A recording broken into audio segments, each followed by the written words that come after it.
hi there, welcome to the Red October Network. Thank you for watching. As always, this is the great Stefan Cassidy. Really haven't gotten in trouble for using her name yet, but anyways.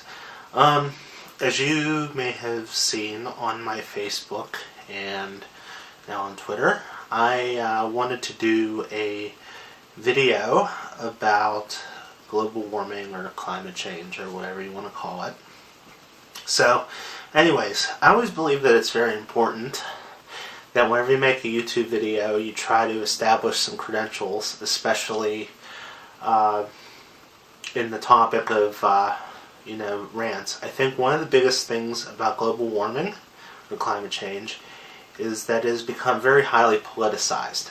And there's no real problem with that. I mean, it is a very sensitive topic because it deals with money and regulations and such.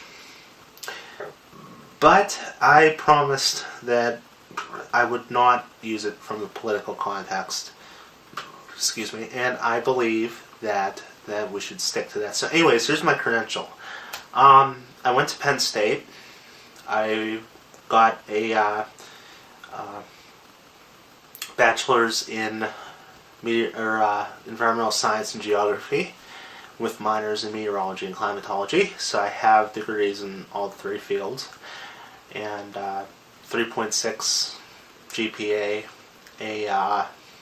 pretty much a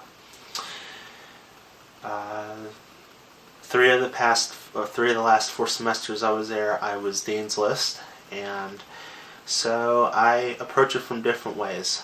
Meteorology students, a lot of them very much question global warming, and they understand the uncertainties of the models and such, and so they believe that it's very divided. And some people believe it, some people don't. Climatologists, which I am also, believe that they're almost unanimous in that climate change is happening. So, I'm also going to school for a master's degree in environmental science management to Duquesne University here in Pittsburgh. So, I'm starting to learn this again. So, anyways, so I think there's a lot of things that have to be addressed. First of all, I will start by saying this. Climate change is happening. I don't think there's any denying that some of the weather and some of the climate that has been occurring over the past 20, 30 years has been different. I know here in Pittsburgh, for example, we have had a much drier and surprisingly much less severe weather than severe weather such as thunderstorms, tornadoes, flooding, although don't say anything about flooding because we've had a bunch of it actually recently. But the thing is with it is that we've had substantially less severe weather, and which is kind of surprising because for the most part severe thunderstorms have been appreciably increased over most of the United States. And so I think what's been pretty much predominant is that we've had a ridge over the eastern United States for the past few years, and it's been predominant. We haven't had a lot of thunderstorms here in Pittsburgh for about 10 or 12 years actually. We still have severe thunderstorms. We've had tornadoes here in western PA, so it hasn't completely eliminated it. But I've noticed since when I was little, I was conscientious of weather. I wanted to be a meteorologist since I was 7 or 6, or probably more like 6 actually. So, and I remember there were a lot more severe thunderstorm warnings, even though the requirements were a little bit lower. There were still a lot of there's definitely a cut down in the amount of severe thunderstorms. Now, the one thing is with it is that people see climate change and they think immediately that we're going to go out and cost money, cost jobs, and take advantage of people. And, as an environmental scientist and a climatologist, I actually do not, at least with the minor, I'm sort of a climatologist, but I have never taken a dime of government money or private money or anything like that. In fact, I've never had a job in the field. So I don't understand why the comments have popped up that I have taken money from rich people or business people and, tried to tax. First of all, not every climate change mitigation measure is a tax, or it has to cost anything. In fact, a lot of companies have green initiatives. That's why I went into environmental science, because everybody wants to be on the cusp of being green. And you don't necessarily have to, hug trees or go completely to solar power. Even little things you can do as a company, you can perhaps just try and shut off the lights and put skylights in your building, or perhaps turn off the lights and open the windows during the day, or provide better insulation for your building, so you don't have to run the AC or the heater so much. Another thing you can do is encourage carpooling. So there's a lot of things we can talk about, and I'm not really going to go too much into detail with that. The question had popped up, because I was at Penn State, did I ever meet Dr. Michael Mann?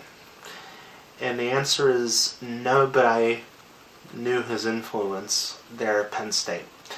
Dr. Mann is, despite what they say about him, I think he is credible. I think he works hard. He is in the Department of Meteorology, and he would not be there unless he was top quality. I can tell you that right now.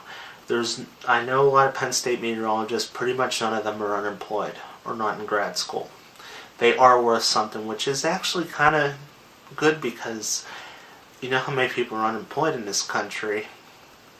And hey, I've never seen anybody who has come out of that program, so I know their standards are set high. I know a lot of his hockey stick graph and everything has been doubted, especially given all the East Anglia emails, which, in all honesty, if I told you to put a hacked email and say it was true, if I said, okay, I want you to take this CD, I know it's Jessica Simpson, but I want you to install this on your computer.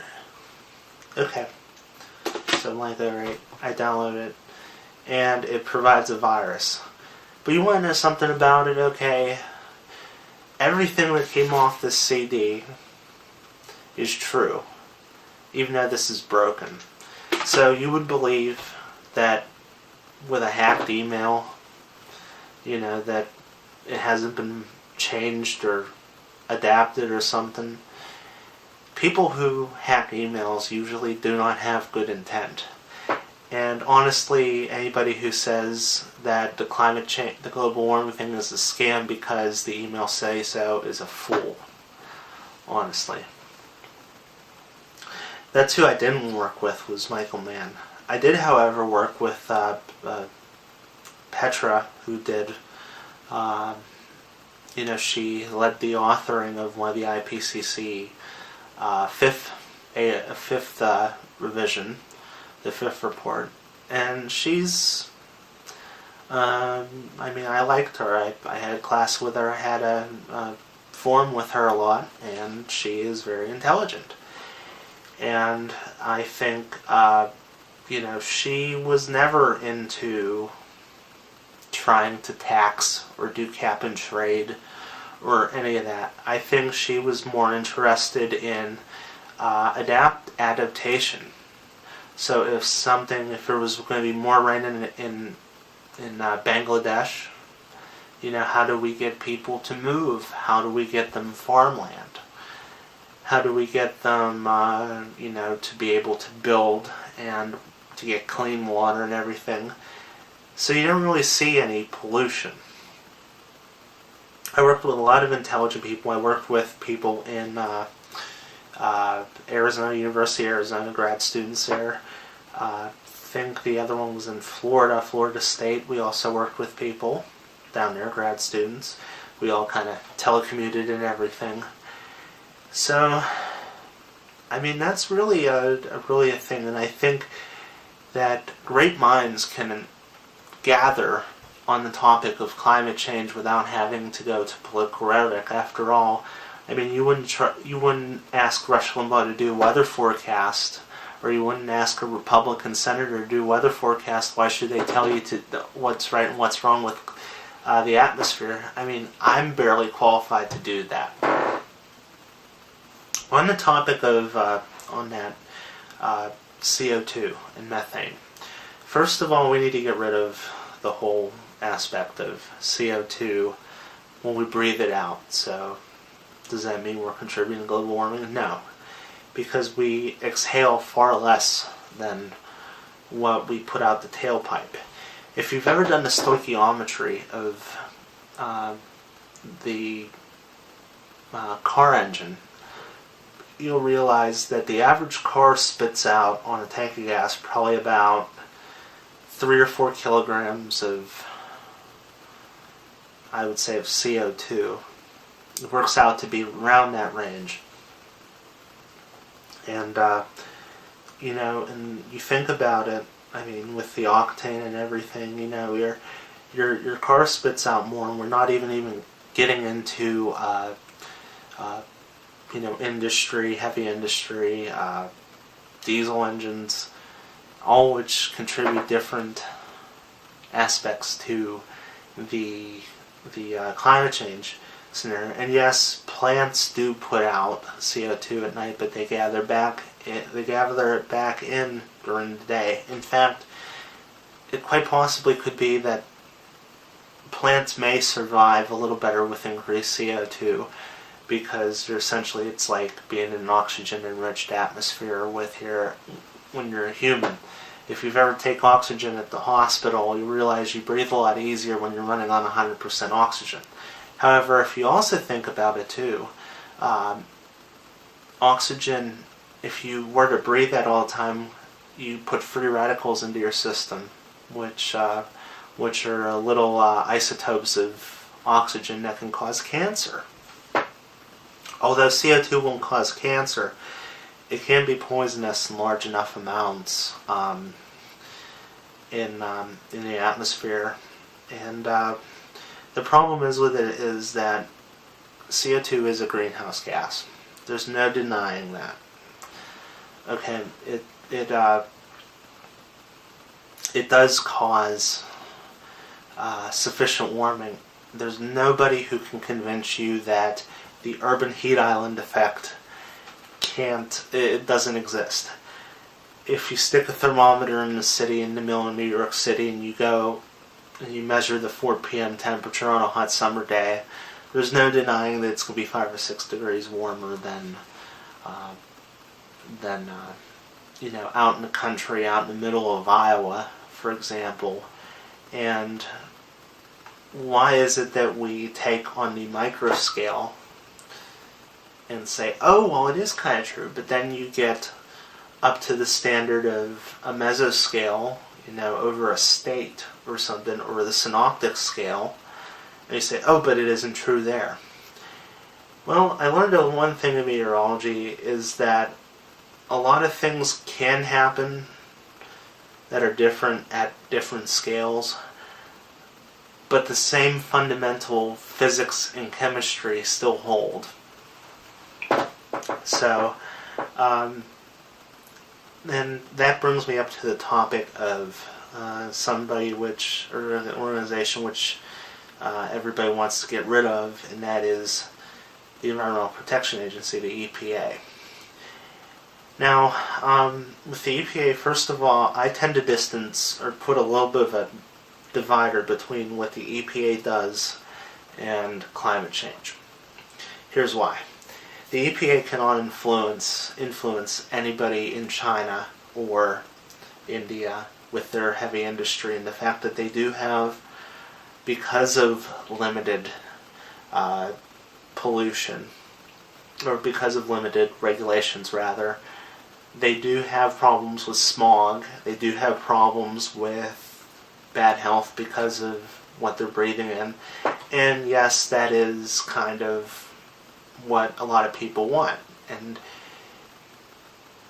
they say don't let government get in the way of capitalism. Well, you know, if you're putting lead into the atmosphere, sulfur, and getting hydrogen sulfide, and you're putting poisonous things into the atmosphere, that's not a problem of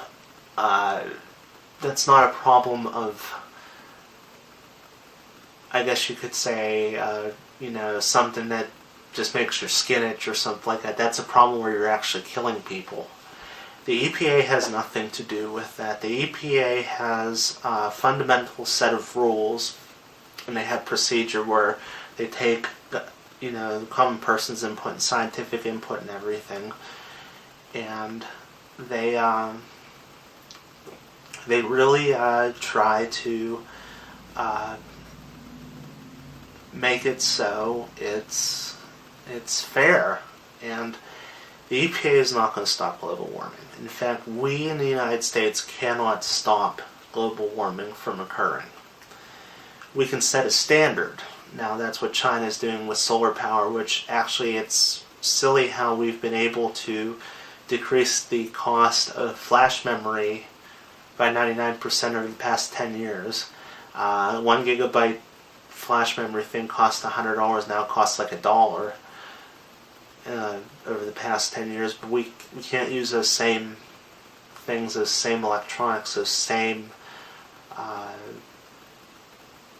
technology to decrease the power of solar panels, or increase the efficiency of solar panels and decrease the cost. And to some extent there is a question over whether or not you know, business has something to do with that, and for my sake I won't get into that because that's too sensitive of a topic, and I really think that if business really wanted to get rid of oil and gas and everything, they would have done it already, because it costs a lot less to get sunlight. The EPA is not the problem. The problem is with it is it's that when you get regulators who put silly restrictions in the code for the EPA and then they go out and try to make a buck off of it. That's the problem. And so I guess the question is with it is, to wrap everything up, what can we do? Well, I think the fact is with it is we're never going to be able to get off our addiction to fossil fuels. I'm sorry. There's always going to be people who are going to want to burn whatever they want, dump whatever they want into the stream, and feel like that they're doing something patriotic. You know, and people do not think rationally with the environment. They say they want to do something good for the environment, but then they don't want to open up their wallet and, you know, pay for the solar power, pay for the ethanol, which actually, I hate to say it, folks, but renewable ethanol is not going to help with climate change. I'm sorry. If you think that, it's wrong. You're actually increasing the chance you'll have climate change problems, because not only are you taking the gasoline out, but you're using corn, you know, and actually increasing the amount of usable fuel. We do need to, you know, to look into changes in weather patterns.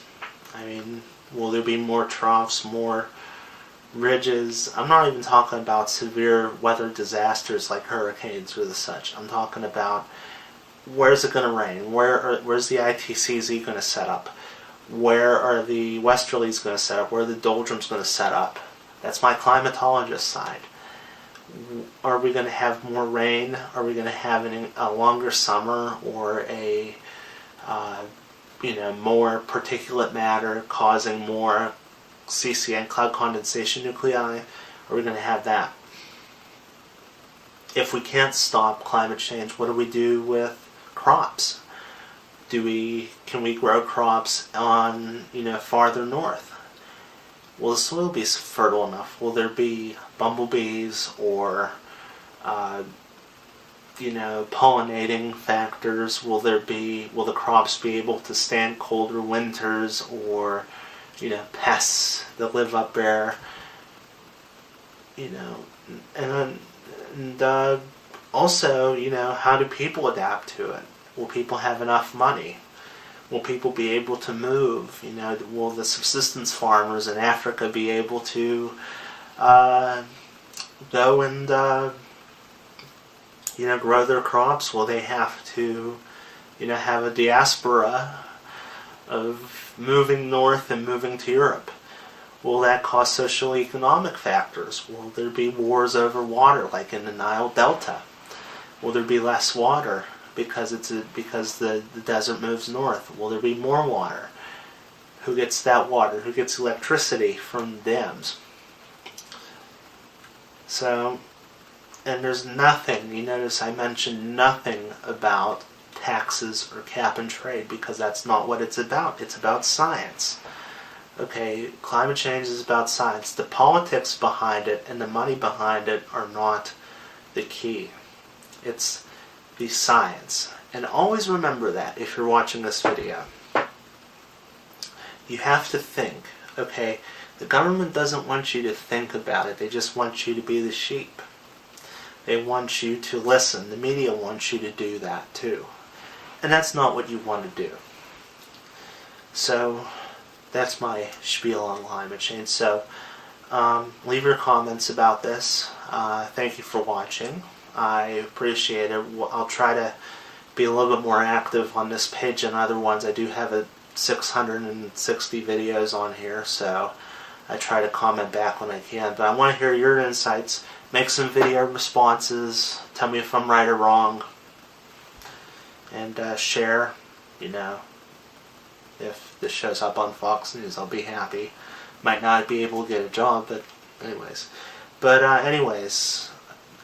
Thank you for watching this. Thank you for watching. This is a really long video, so thank you. And Stefan Cassidy here from the October Network, signing off. Thank you.